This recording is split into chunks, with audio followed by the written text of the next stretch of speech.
Hi, good morning, everyone. Thanks for coming. I'm Dr. Jackie Liu from SG, Hong Kong Applied Science and Technology Limited.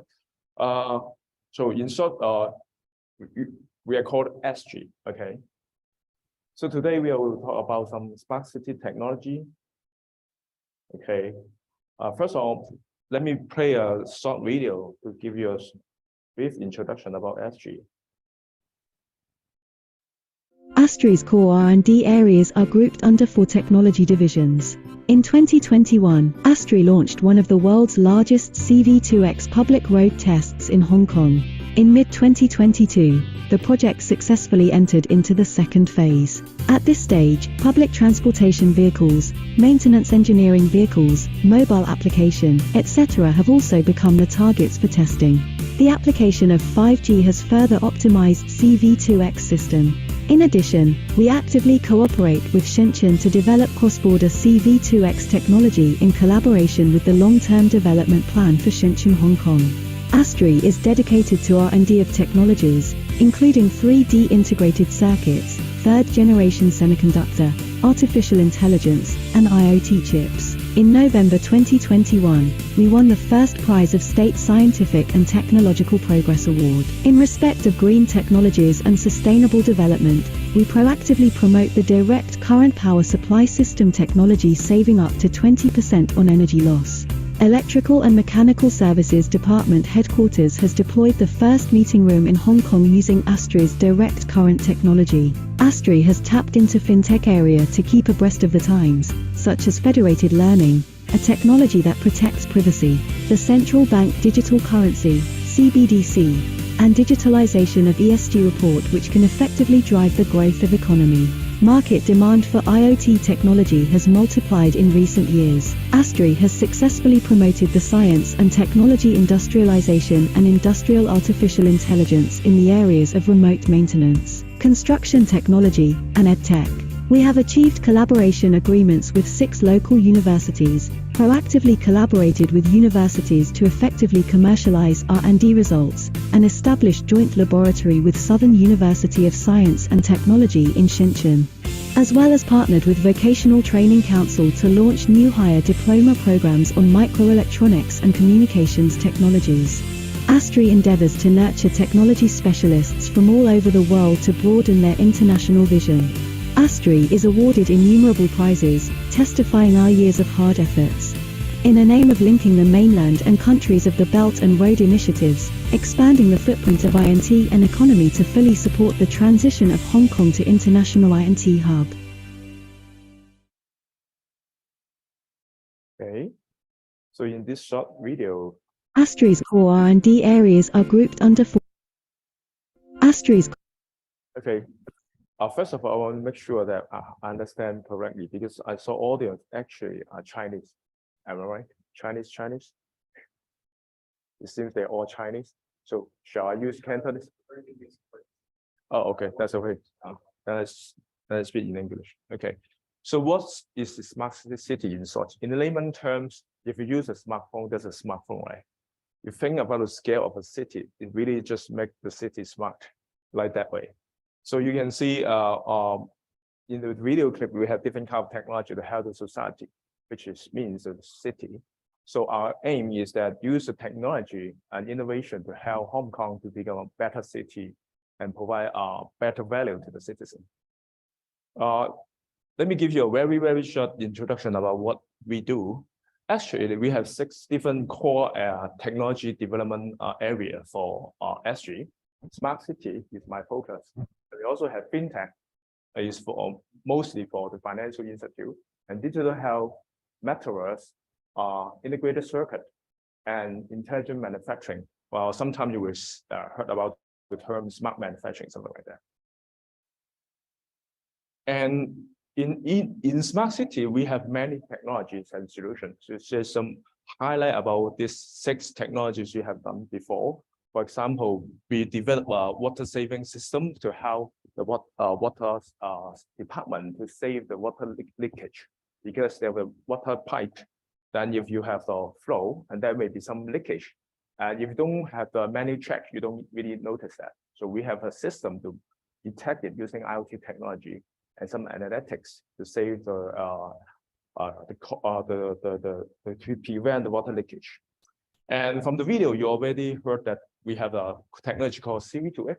CV2X in Chinese term is 车聯網, which means that you have an autonomous vehicle, right? But you also have a grid system on the road.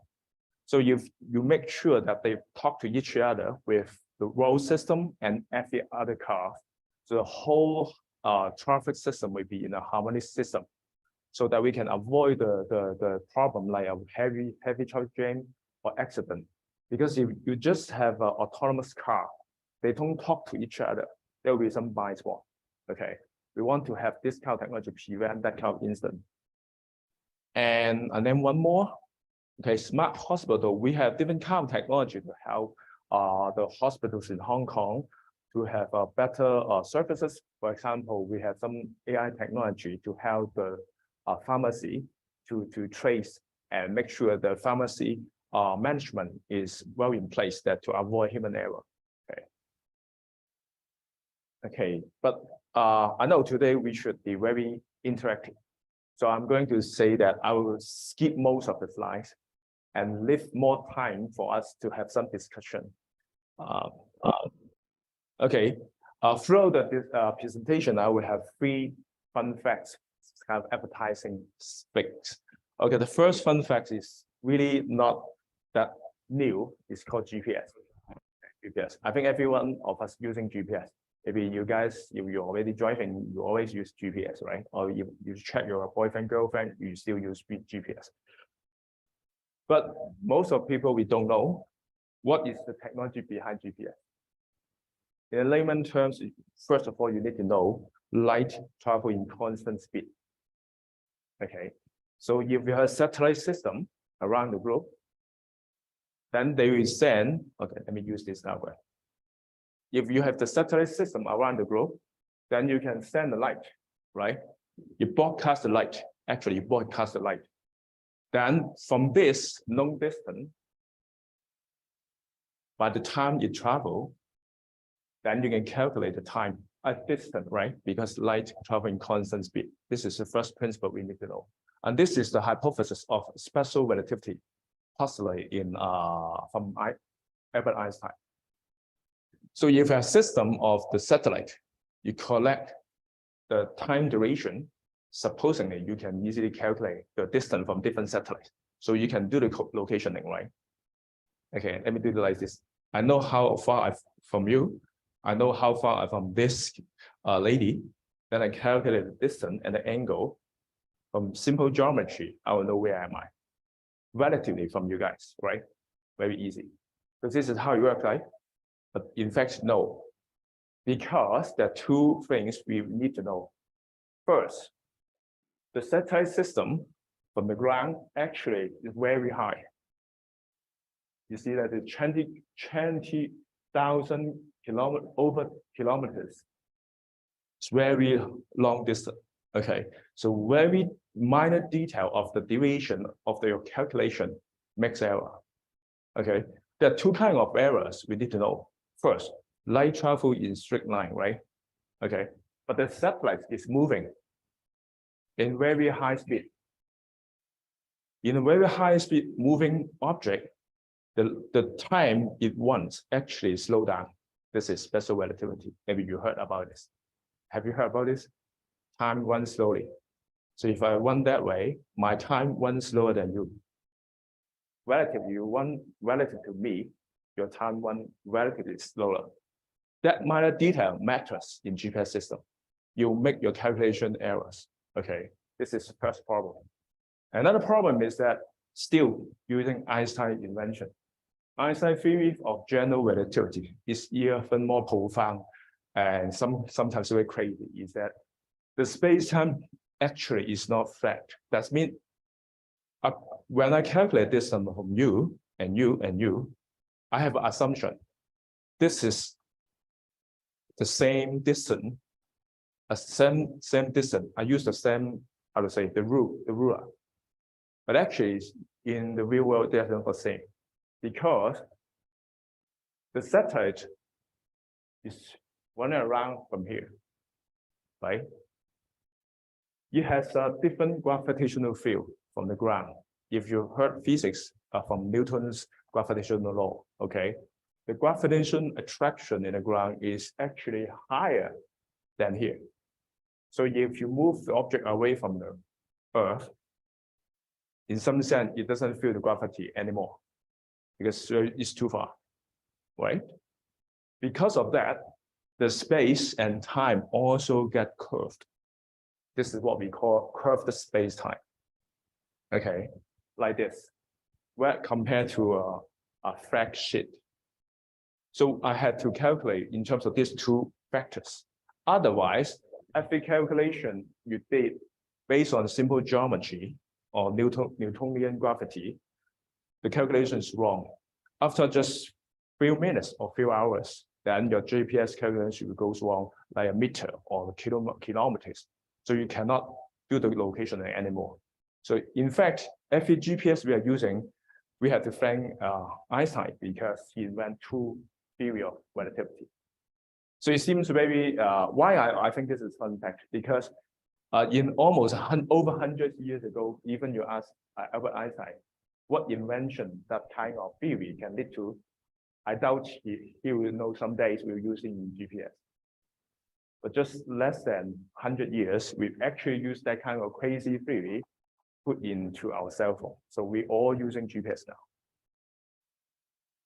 Another fun fact, laser is also invented by Albert Einstein. He doesn't know that we can actually use it to build a laser, okay, laser technology. Okay, in fact, if I know, because some of the guys maybe are, how to say, very scientific guys, you want to do calculation, proof I'm correct, you can solve this equation right here. They will get the errors I talk about. Okay, this is a fun fact discussion first.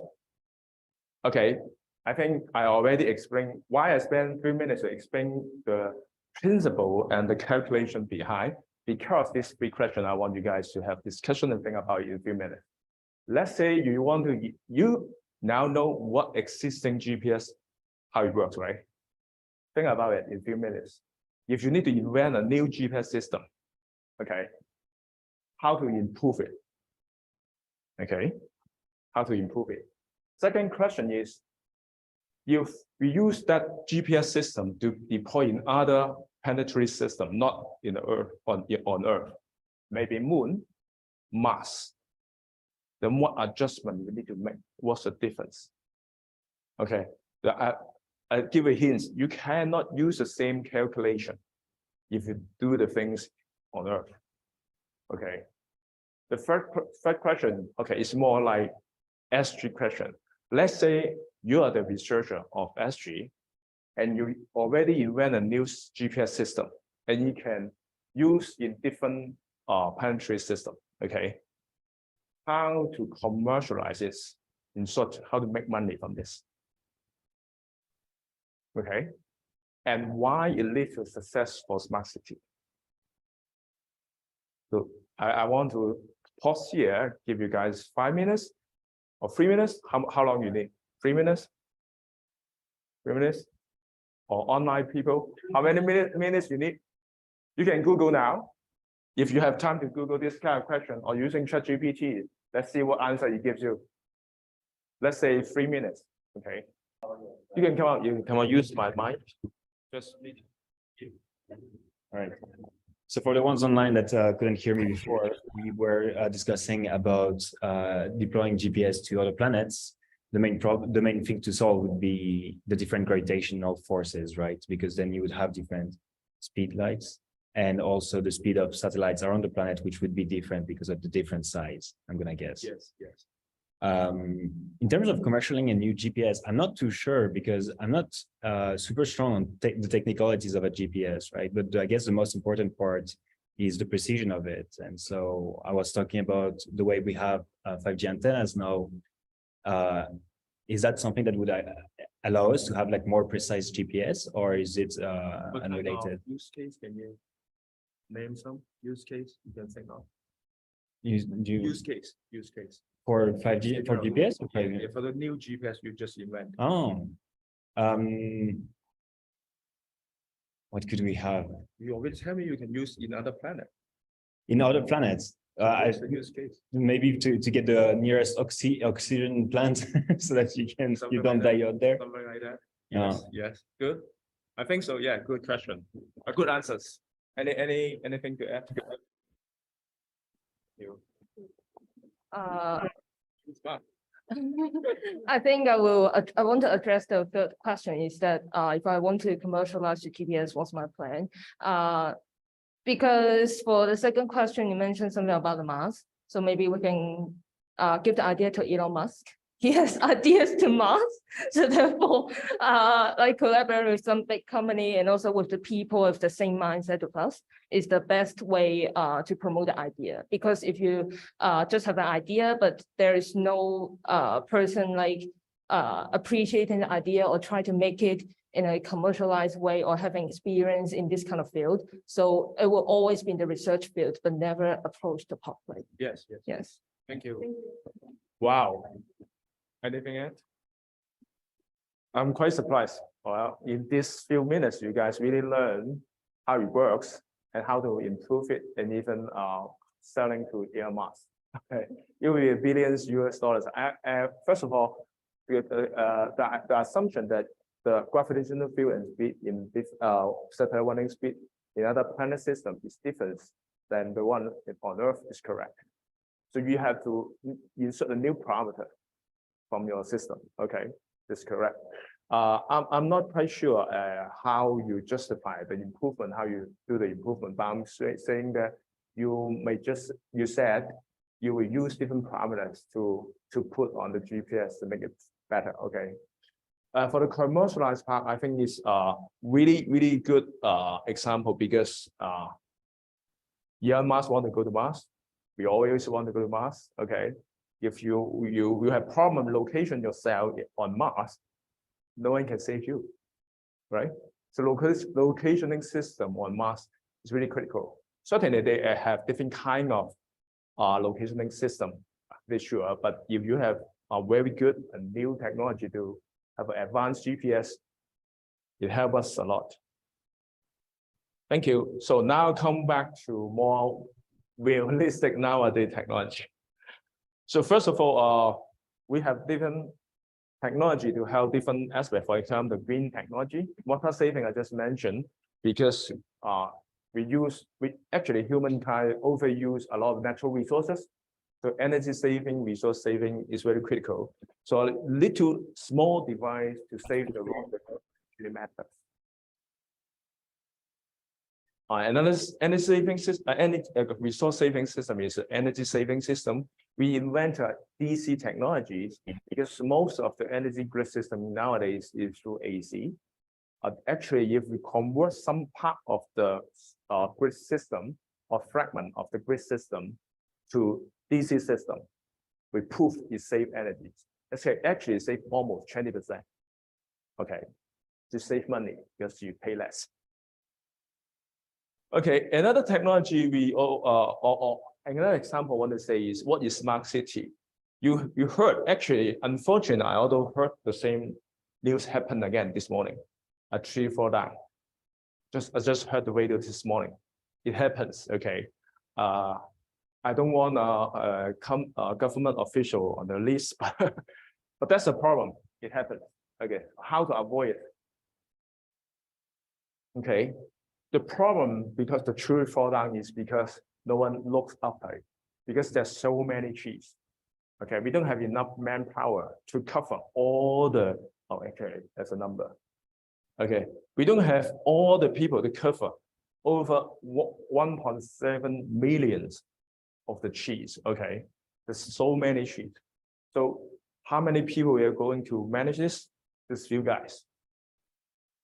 Just few guys, and they outsource the job to someone to check and to monitor. Certainly, you will overlook, right? Just think about you have a huge backyard at your house. You always overlook some trees, right? Same story. So how to do it? Very simple. Have you guys used smartwatch? No.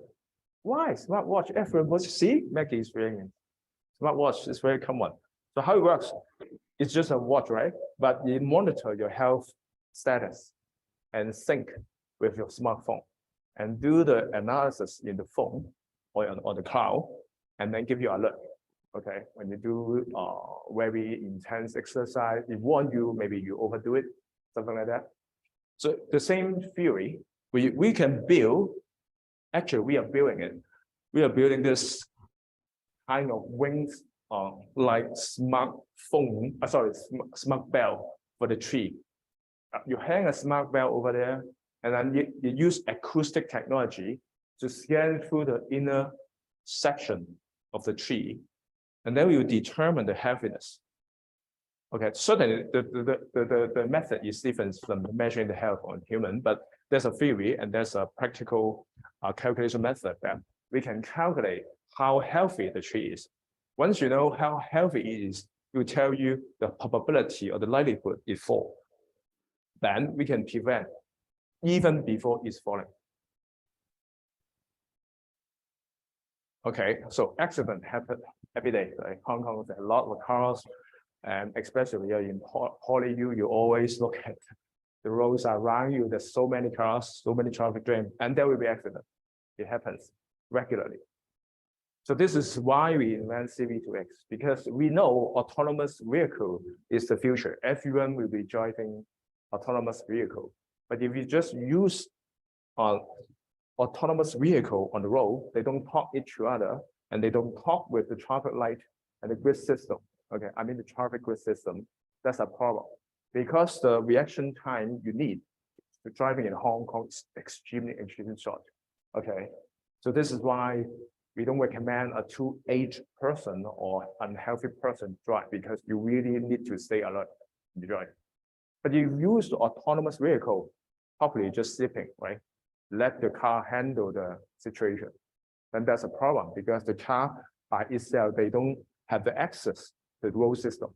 So CV2X is technology to connect your autonomous vehicle or your vehicle to the grid system and give you early alert or prediction of any kind of incident.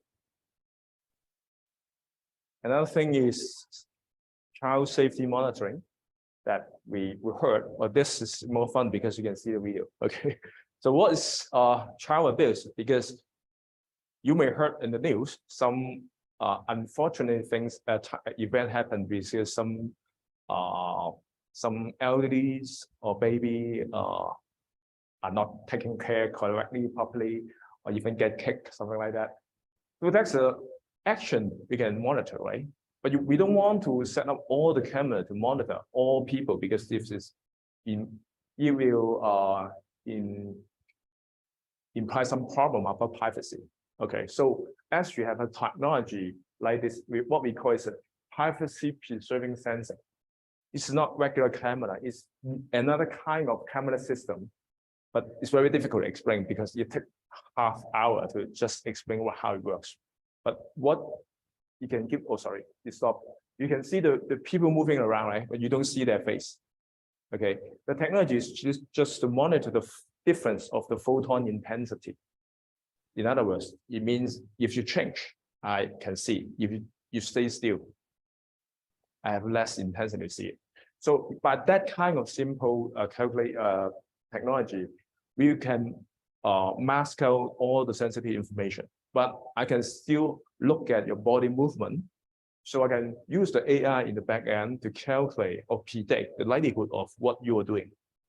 Okay, kicking, punching, all kinds of stuff. If there's a many news somehow in these 2 weeks, the people, okay, it happens everywhere. I just heard the news this morning. Again, someone attacked people outside some kind of MTR station just this morning. Okay, so when that kind of when that incident happened, if no one seeing it, they really die, right? But if you install the system in the smart system in the city scale, okay, then you can prevent that kind of happening, and you can, even if it happens, you can alert the police or the FSD to give you some help and save a lot. Okay, but I'm sure if you install this kind of system everywhere, no one is doing it. No one use the night tag out. Okay. So this is another instance we sometimes have because of the drone, because it happens in the swimming pool. But you have the news that we are improving it. Okay, install different cameras in the poolside to monitor the likelihood of drone. Okay, and then alert the people to safeguard. Okay, I'm going to skip because I want to save more time. And that is cybersecurity. Although in the cyberspace, you also have different technology that helps the society. Give you alert if your phone get hacked, if the laptop get hacked. Okay, now the second section of fun fact. Everyone understand this because it's ChatGPT, right? Launched last year. Okay, before I go on, I want to know, do you know why ChatGPT is so, how do you say, makes so many noise? Do you know why? No? For me, it's the capacity to be very adaptable. Yes, The fact that it can do so many different things is the reason why I use it so often. yes, it's very easy to use, right? Yeah, it's very Very user-friendly. easy to use. Yes, correct. And you act like human. Please.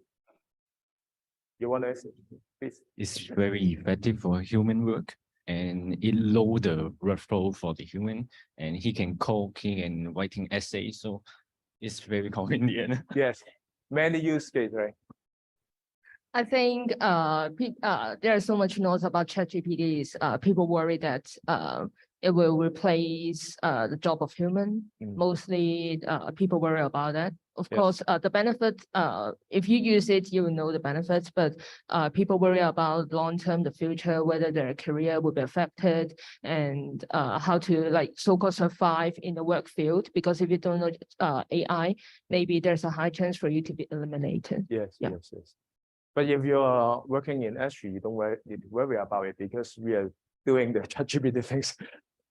So first of all, I think this it really give us a very short introduction. I want to give a very short introduction how it works first, and then I'll come back to your comment. Okay. So how it works? ChatGPT stands for chatting, right? Generative pre-trained transformer. I think generative is very obvious. It helps you to generate your essay. Okay. Your homework. A pre-trained, what is pre-trained? It has to be pre-trained. So that means you learn a lot of information from the internet and other data source, okay, and build a model. Transformer is very technical, so I'm not going to go through this. It's a different kind of design, okay. But there are two very important aspects that make ChatGPT work. First, you train a lot of parameters because it wants 70 billions of parameters in the system. Okay, one parameter means one real number. Okay, something like that. It's very massive for parameters you have to train. Okay, and you train using a lot of natural language that we all speak. So it understand it seems it understand what you talk about. So give you the content, answer your own work. Right. Another thing is may not be not quite well known is that that's a very different design from the previous kind of AI. You've heard about neural network, right? You have a neural network. For different problems, you would design different design and different data set, different kind of parameters maybe inside the model, then you train for different purpose. Voice recognition, video analytics, you use this different model, right? But for ChatGPT, it uses a foundation model. A foundation is something like a basic model or unified model. So it understands different kind of data. Okay. It's not easy. It's not easy, especially if you're doing the coding for the AI nowadays, you know this is not easy. Okay. So it gives you the foundation model. That means you understand different kind of correlation between different kind of data. Okay.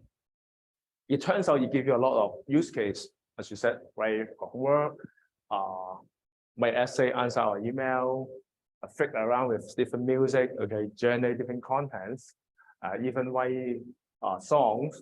I haven't heard of a song written by AI. Is it good? I don't know.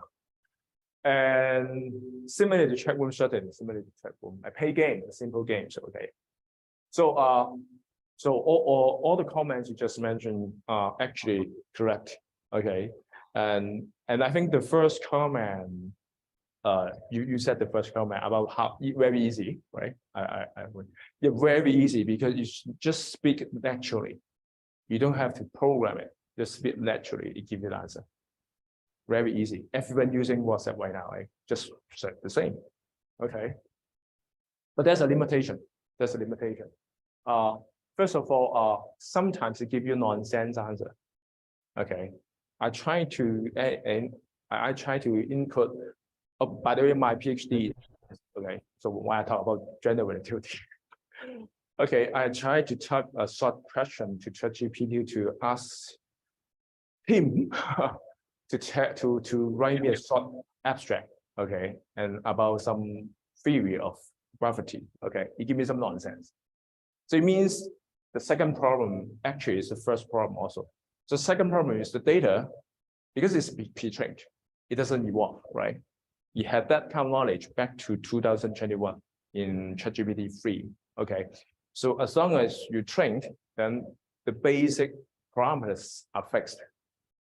That means if you expect him to invent some new thing, it probably is not a correct prompt that you want to get a sensible answer. Okay, they're very different from humans. So the second problem is actually the first question I want to raise is, does it mean ChatGPT already doing what we can do? Does it mean ChatGPT is kind of a normal human intellectual level? I don't think so, right?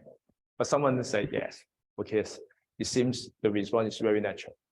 Okay, so it's arguable. There's no, it's an open question. Okay. I'm going. I think I cover most of the things. Different kind of information you can generate, white code, okay, image, okay. You talk about job security. Actually, the simple graphic designer is really need to worry about ChatGPT because a true simple visual art design actually can be replaced very easily. Okay. So and do some financial analysis and even create some fake video. But fortunately, we have a technology to check whether we actually already doing it. We have the technology to validate whether that kind of generated content is created by human or AI. There's a little fault we can check. So if you ask me, I don't think nowadays ChatGPT can replace human in a total level. Okay, but some job can be replaced. That's the truth. Okay. So there's a history, but it's very boring. So I just skip all the history, just give you the next phase. So you can see, actually, this is already happening because we already have ChatGPT 4 this year. Okay, larger parameters, and it's very crazy, right? From billion to trillion now. Okay, so very expensive because every time you have to train the parameters, you need to use a GPU-based machine. And very expensive. Okay. So this is how you the mix, how you train. Okay. Okay, I'm not going to detail for this. So S3 actually is also doing some work related to generative content, AI generated content. We are doing with research like ChatGPT. We not only can leverage ChatGPT, we're also building. We have a plan to build on premises or cloud-based, prevent the data privacy issue ChatGPT. What I mean is that because when you type your question or your request to ChatGPT, you expose the information to the internet. It has to be because you need to go from there, your cell phone to the data center, it runs ChatGPT. But we are building a private environment that it avoid that kind of problems. So for some enterprise, very high secure enterprise, they cannot let the question to go out from their office. They can't use ChatGPT, okay? Even though they really want to, but they can't use it, okay? So this is what we call domain ChatGPT, okay? We are doing it, we are doing domain ChatGPT. So different problem, it understands different questions. For example, if you ask a very insider information inside PolyU, I doubt ChatGPT will give you the answer because he doesn't learn he doesn't graduate here. Okay. So fun question. Again, if you need to create an AI machine, okay, that can outperform the ChatGPT today, how? Or just think of a crazy idea. Okay, no need to be technical. And the second one is that ChatGPT can make business, right? We know that everyone using it. So what is your business model for your AI machine? And again, how you lead to the success of smart city. So you have to contribute to the society. The last one is even worse than job security. Does your AI machine someday will kill us? Okay, terminate the human civilization. Okay, 3 minutes, please discuss. So any comments? I mean, come over, let the camera see you. Come on. Come on. Don't worry, you look very handsome, so come on. I'm gonna answer the second question. How am I use the AI machine in smart city? And if I want to use an AI machine in smart city, I would use this to analyze the data from the sensors in real life.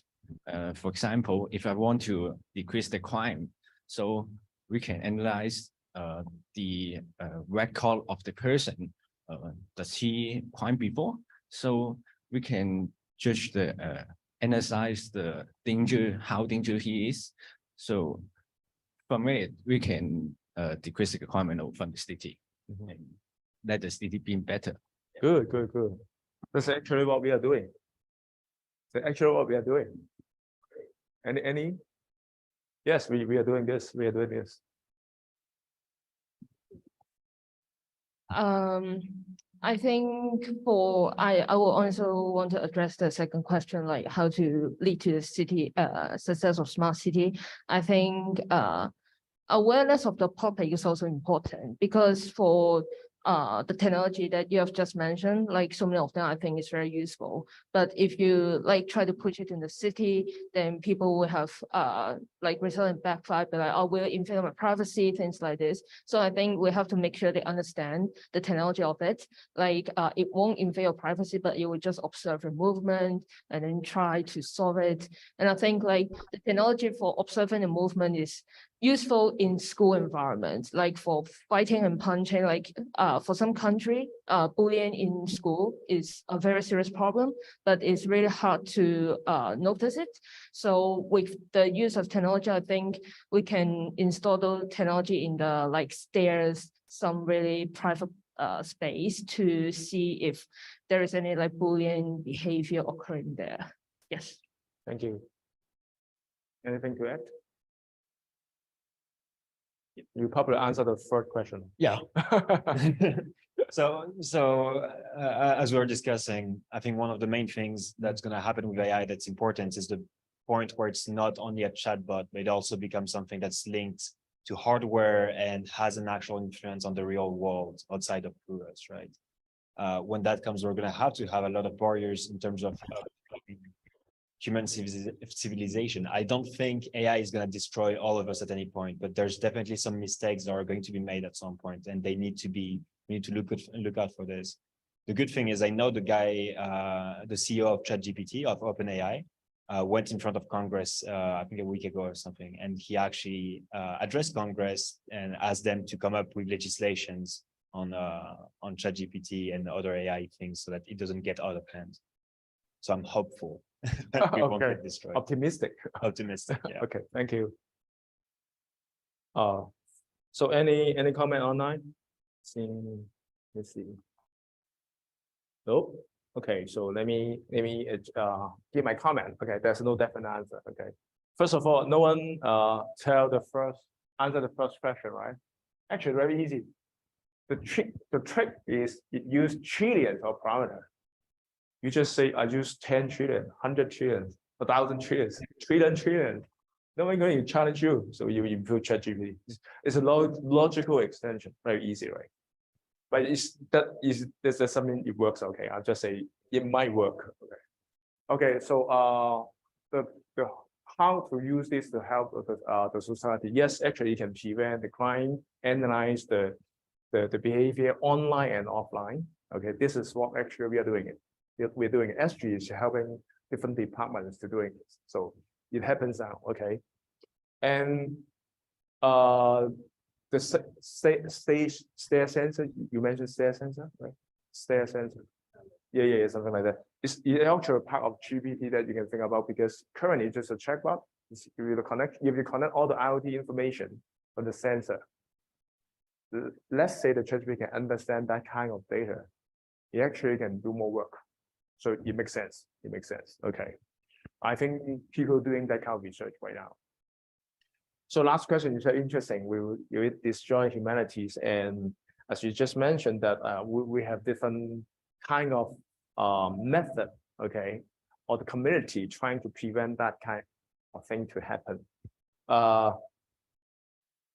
It doesn't answer will your invention destroy, okay? But let's say you really create that kind of AI, supersede ChatGPT, and it can understand every movement and behavior of the citizen in the city, okay?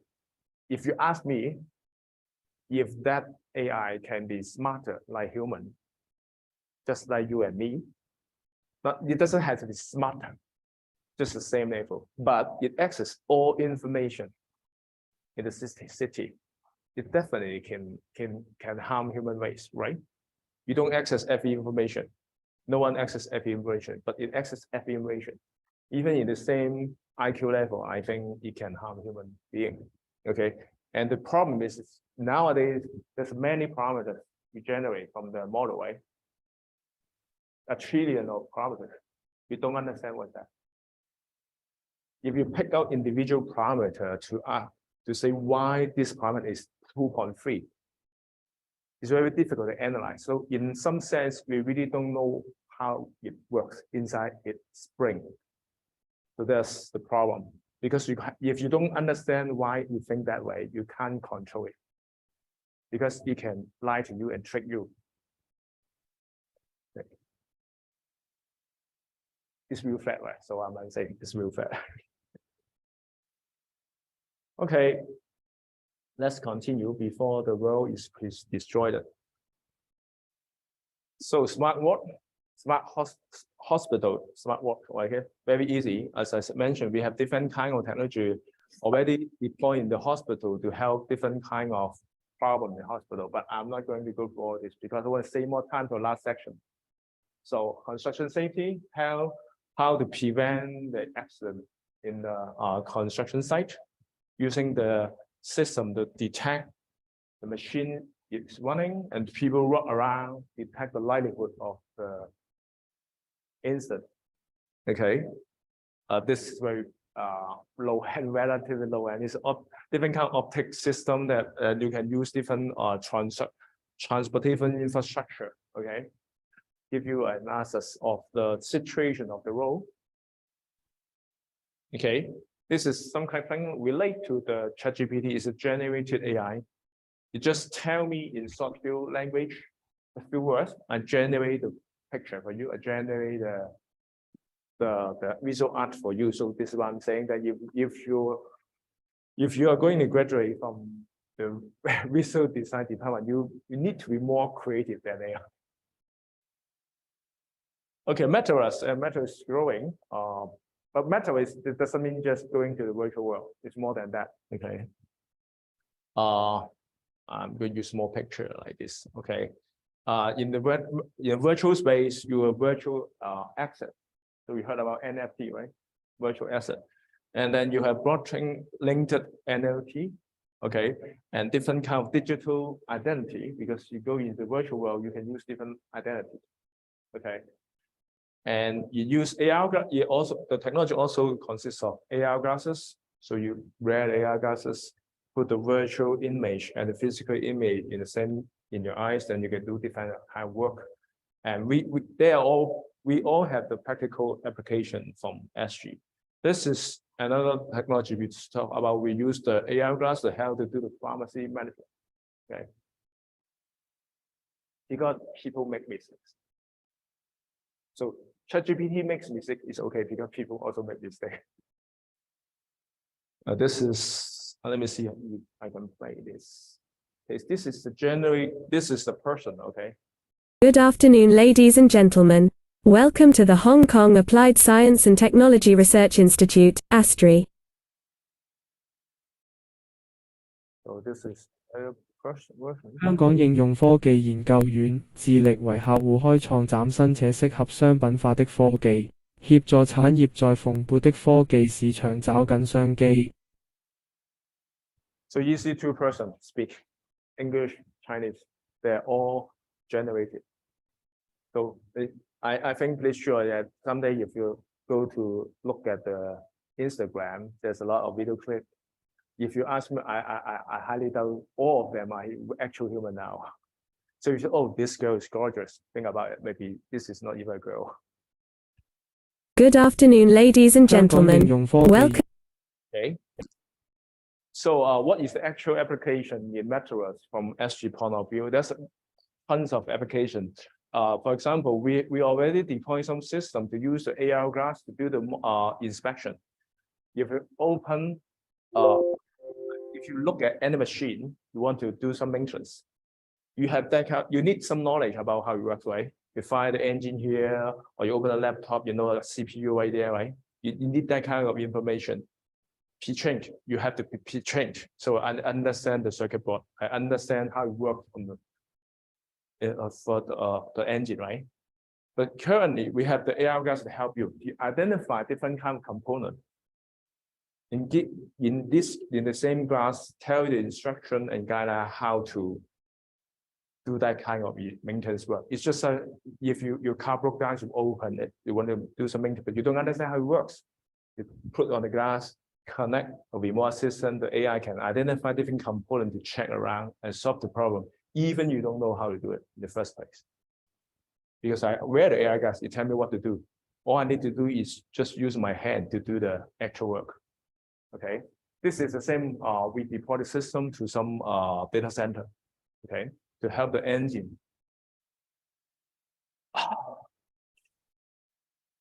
The battery went really low, so I had to be really fast. Okay, this is the actual application. We are doing it. See, different kind of system to help you to do the maintenance work in a data center. The last fun fact I want to share, and this is the last section of today, is quantum computing. Okay, so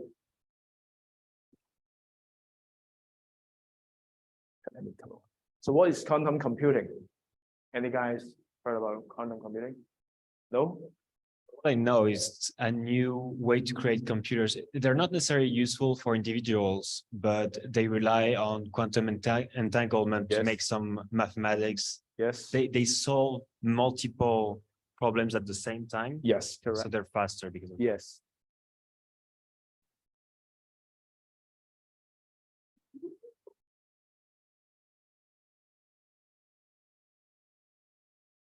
So what is quantum computing?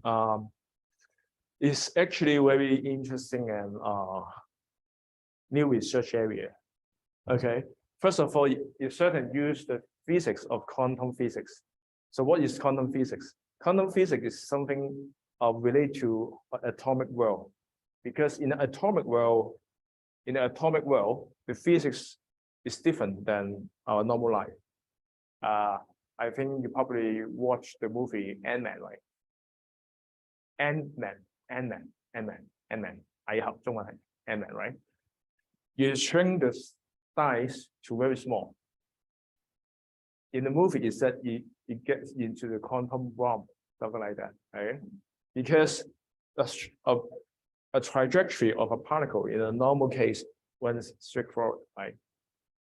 You have a ball, give a kick, you want a straight line. This is normal life physics, okay? But in quantum physics, the particle inside the atom level actually doesn't move straight line. It's very fuzzy. It's located here, it's located here, it's located here. Okay, this is the first weirdest behavior of quantum physics. And then the second one is even more crazier, is the quantum entanglement we just mentioned. Two particles, they're linked, even they're separate particles. If you change the behavior from this particle, it automatically changes the behavior of this particle. Even there's no actual touching. And the latest experiment, we already proved that kind of behavior happened in a kilometer scale. Okay, so this particle put in PolyU, I move it. The same particle in S3 is also moving by itself, like ghosts. This is quantum entanglement, really like ghosts. Okay, so how it works to apply to quantum computing? Because in a quantum system, the particle is not a single state. As I said, it doesn't move straight forward. Okay, so you can have multiple information, multiple states, okay, in the same time. We call it superposition. Okay, it's not determined. In a computer language, you say if you have a bit either 0 or 1, right? 0 or 1, that's a bit. Okay, this is how our classical computer works. But in quantum computer, the quantum bit, okay, it doesn't represent 0 or 1. It's a variable. It's 0 or 1 or between. Okay, so because of that, it has infinite, because of physics gives you infinite possible configuration even in the same quantum bit.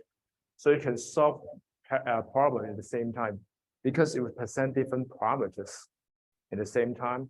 Input in a quantum algorithm, very complicated. I don't even know I understand it, but it gives you the quantum algorithm to run all kind of measurement and then give you the results. Okay, this is classical bit. But during the process of quantum computing, it means it generates different infinite possibility for the same problem. Okay, if you use programming language, if you like writing the for loop, okay, for loop for 1 to 10, the computer has the 1, 2, 3, 4, 5, 10, right? And then put it in a routine to 1 and give it the result for 1, 2, 3, 4, 5, 10. Right? This is how you guys write program. Right? There's a hackathon, so you're supposed to write program. Okay. So what is a slow program? You have many for loop. Many for loop, n dimension, right? N dimension for loop at n times, very slow, very slow. But in quantum computer, you don't need to go through all the loop because you use a single bit to represent all kind of possibility of 1, 2, 3, 4, 5, 10. Why GPU is so effective for AI? Because it's parallel processing. You put the script, you write your C code using OpenCL, okay? You transform your for loop into a kernel code. It doesn't use for loop anymore because all the GPU core run at the same time. Exact the same software in quantum computing, but this time you have infinite loop, infinite core. It's not finite. The GPU is very powerful, 1,000 core, 10,000 cores. Nowadays, it gives you very crazy processing power, but in quantum computer, it gives you infinite core because the parameters is from 0 to 1 or anything in between. So every tech giant inventing a new kind of quantum computing. We're in a development phase, but everyone doing it. Okay, everyone doing it because they know, especially in ChatGPT nowadays, we know very powerful. But ChatGPT is an algorithm, it's a software algorithm. You need to run on some kind of hardware, right? If you change your quantum computer, if you change your classical computer in the data center to run the ChatGPT and put it in a quantum computer, think about how crazy is it. Definitely outsmart you guys and me. Okay, but there's a limitation in current quantum computing technology. There's a quantum decoherence, okay, because of the physics. The particle, if they stay too close together in a very relatively long time, the information will mix up. So that, because when you write a for loop, you don't want the first process to affect your second process. They're supposed to be independent, right? But if your quantum bit got correlated, they will mess up different routine, give you one answer. So the quantum decoherence is a big problem. Okay, everyone is trying to solve it. Okay, so because of quantum coherence, the current quantum bit system cannot be too large. As I remember, just 100 something. The limitation is 100 something. But in a classical computer, 100 something bit is nothing. Information is too few. So the practical quantum computer has to scale up. The quantum bit has to be much, much larger and solve the real problem. So we still have time.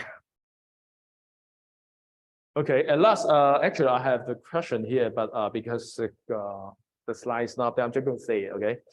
So the last fun fact discussion, I want you have 3 minutes, very easy. Remember, we just discussed, you invent your AI machine. You just invent an AI machine, and you want to destroy the world, or you will prevent it, I don't know. Okay, but using your invention in the new ChatGPT, or name it, whatever ChatGPT you name it, okay? And then now you deploy in the quantum computer, not classical computer.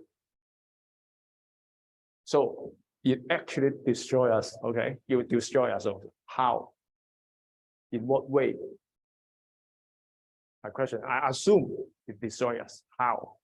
In what way? Is it like a movie? Is that a Matrix or something like that? 3 minutes? Think about it. Okay, thank you. I think we have come to the last discussion. So how we are going to destroy by your AI? Please come over. So maybe in 10 years later, we can look back. We see from this video, see whether you hit it. Well, I'll have one of those YouTube videos compilations of the worst things Solal ever said about AI. I hope I'm wrong, but so I hadn't really considered this question before, right? Quantum computing is something we've been talking about for years now, and AI is something that's like the recent developments are very interesting, and I never thought about the actual consequences of combining the two.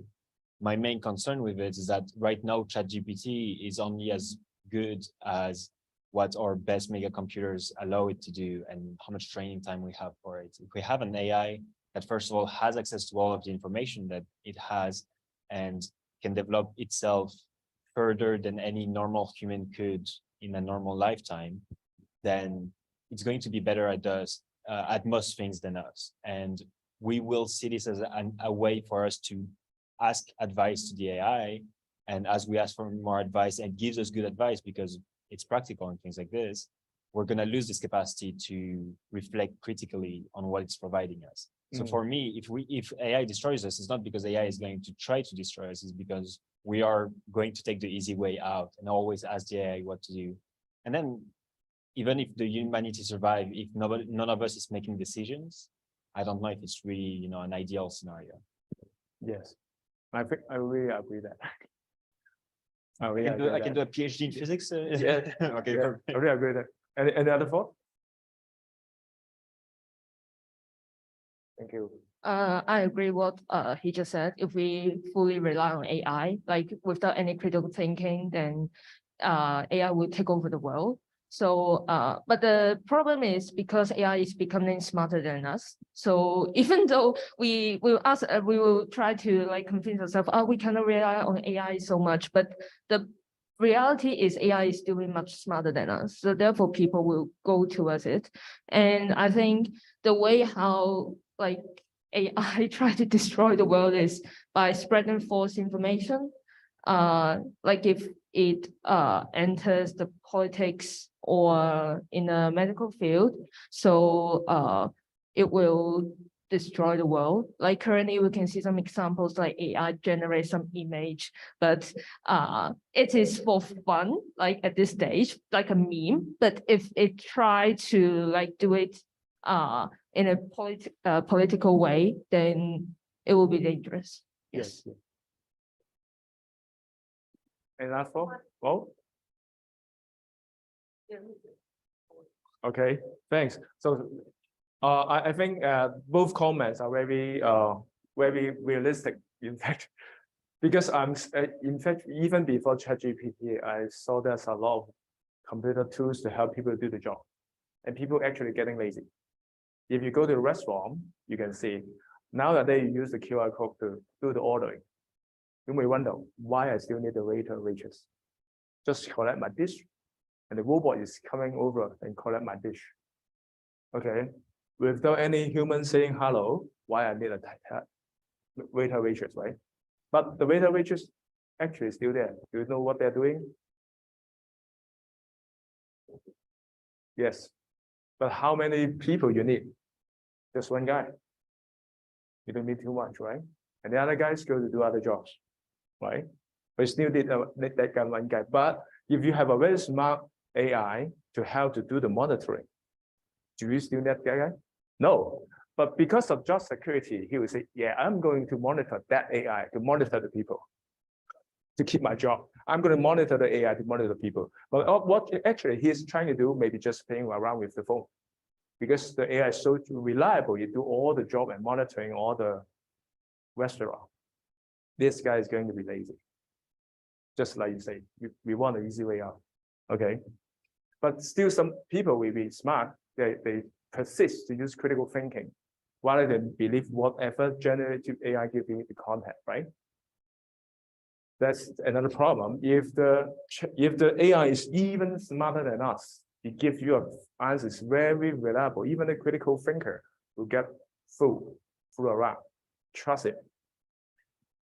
Then the machine will think, why I need to keep human waste here? They're wasting all the human resources in the natural world, and just like to fight for each other for some kind of political reason, right? And start the war, and that war may be killing me because I'm the machine. So I think that the space is first, we over trust the system, and most the people they're too lazy. Okay, they will be easy to around, and even someday, especially you have a practical quantum computer, the AI definitely can outsmart us some days.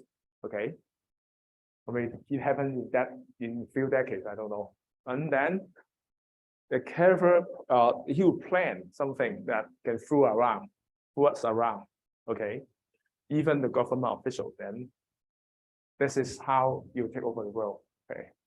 Okay. Do you want to hear my side of story? What I think we should do? Okay. I think we should be. We have to admit that AI will be the future. Okay, and quantum computer definitely happen. Okay, some days. Okay.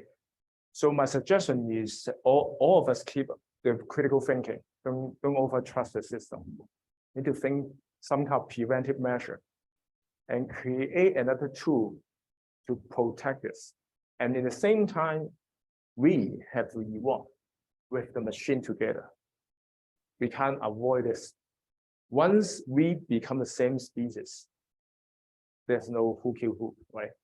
So we have to transform. There's a movie to do this called Transcendent. You can look this, it transforms your actual body to a machine, and that kind of soul is actually a human. So if you do that kind of transformation, there will be no problem because we are the same species. Okay, thanks for listening, and thanks for sharing. Okay, bye-bye.